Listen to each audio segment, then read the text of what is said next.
गठन के आज 90 साल पूरे हो चुके हैं। इस मौके पर मुंबई में एक खास कार्यक्रम का आयोजन किया गया, जिसमें प्रधानमंत्री नरेंद्र मोदी भी शामिल हुए। पीएम ने एक बार फिर विकसित भारत का नारा दिया और कहा कि देश को इस मुकाम तक ले जाने में भारतीय रिजर्व बैंक का अहम रोल रहने वाला है।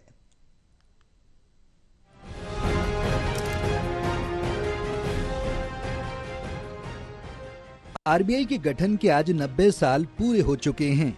इस मौके पर मुंबई में एक खास कार्यक्रम का आयोजन किया गया, जिसमें प्रधानमंत्री नरेंद्र मोदी भी शामिल हुए। पीएम मोदी ने एक बार फिर विकसित भारत का नारा दिया और कहा कि देश को इस मुकाम तक ले जाने में भारतीय रिजर्व बैंक का अहम रोल रहने वाला है। प्रधानमंत्री ने अपने संबोधन में कहा कि पिछले 10 सालों में भारत के बैंकिंग सिस्टम और इकोनॉमी को पटरी पर लाने में आरबीआई की अहम भूमिका रही है। हालांकि उन्होंने कहा कि अभी तक बैंकिंग सिस्टम और इकोनॉमी को दुरुस्त करने में जितने भी काम हुए वो तो केवल एक ट्रेलर है, अभी पूरी फिल्म बाकी है। क्लीन बैलेंस शीट की समस्या अतीत का हिस्सा हो चुकी है। आज बैंक की क्रेडिट ग्रोथ 15% तक हो गई है और मैं इन सभी उपलब्धियों में आरबीआई की सहभागीदारी और प्रयासों की भी बहुत बड़ी भूमिका रही है और वो बधाई के पात्र हैं। प्रधानमंत्री ने कहा कि जब उन्होंने 2014 में आरबीआई के 80वें स्थापना दिवस के मौके पर भाग लिया था तो उस समय स्थिति पूरी तरह से अलग थी। बैंकिंग सेक्टर चुनौतियों से घिरा हुआ था, चाहे वो एनपीए हो या सिस्टम की स्थिरता की कमी, जिससे लोग बैंकिंग सेक्टर के भविष्य को लेकर चिंतित थे। बैंकिंग सिस्टम खराब होने की वजह से इकोनॉमी को भी सपोर्ट नहीं मिल रहा था, जिससे देश को दोहरी मार झेलनी पड़ रही थी। लेकिन पिछले 10 सालों में स्थिति बदली है और ये आरबीआई और सरकार ने मिलकर किया है। डबल डिजिट की महंगाई से निपटने का रिफ्लेक्शन तब की फाइनेंशियल पॉलिसीज में नहीं दिखता था। इससे निपटने के लिए हमारी सरकार ने रिजर्व बैंक ऑफ इंडिया को इन्फ्लेशन टारगेटिंग का अधिकार दिया। मॉनेटरी पॉलिसी कमेटी ने इस मैंडेट पर बहुत अच्छे ढंग से काम भी किया।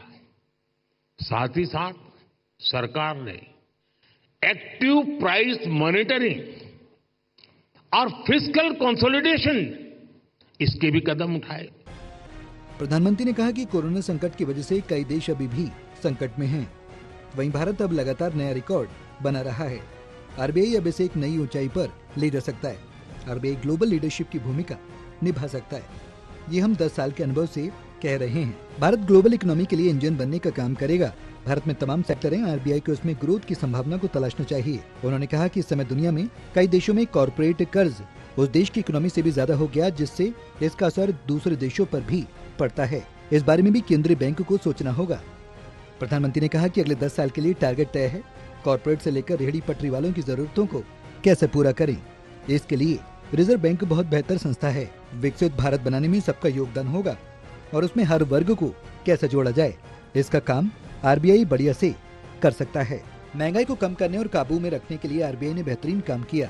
कोरोना संकट और ग्लोबल चुनौतियों के बावजूद महंगाई दर एक दायरे में रही। हमने कोरोना के दौरान हमारी वित्तीय जोखिम के बारे में सोचा और साथ ही आम आदमी के बारे में भी सोचा। पिछले 10 साल में कई नए सेक्टर बने, green energy sector, solar sector, जिससे लोगों को रोजगार मिल रहे हैं। स्वदेशी 5G पर काम हुआ, डिफेंस में एक्सपोर्टर की भूमिका में आ रहे हैं। लेकिन नए सेक्टर को कर्ज की जरूरत होती है, इसे कैसे मदद करें, इस पर आरबीआई को आउट ऑफ द बॉक्स जाकर सोचने की जरूरत है। जिस तरह से हमने कोरोना के दौरान एमएसएमई सेक्टर को लाभ दिया। प्रधानमंत्री ने अपने भाषण में अयोध्या का भी जिक्र किया।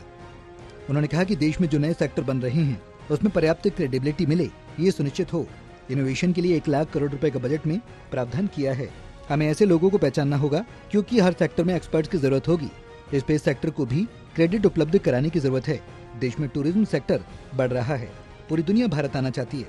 आने वाले सालों में दुनिया का सबसे बड़ा रिलीजियस कैपिटल अयोध्या बनने वाला है। उसके बारे में अभी से सोचना चाहिए। उसे कैसे सपोर्ट करें, इस बारे में आप लोगों को सोचना चाहिए। प्रधानमंत्री ने आखिरी में कहा, अभी मैं 100 दिन चुनाव में बिजी हूँ, आप लोग इस बीच में तैयारी कर लीजिए। भारत की आत्मनिर्भरता को अगले 10 सालों में बढ़ाना है। ग्लोबल उतार चढ़ाव का भारतीय अर्थव्यवस्था पर कम असर हो, इस बारे में भी काम करने की जरूरत है। और नए सेक्टर्स को कैसे मदद करें, आप सोच कर रखिए, क्योंकि शपथ लेने के लिए दूसरे दिन से ही झमाझम काम होने वाला है। National desk, total news.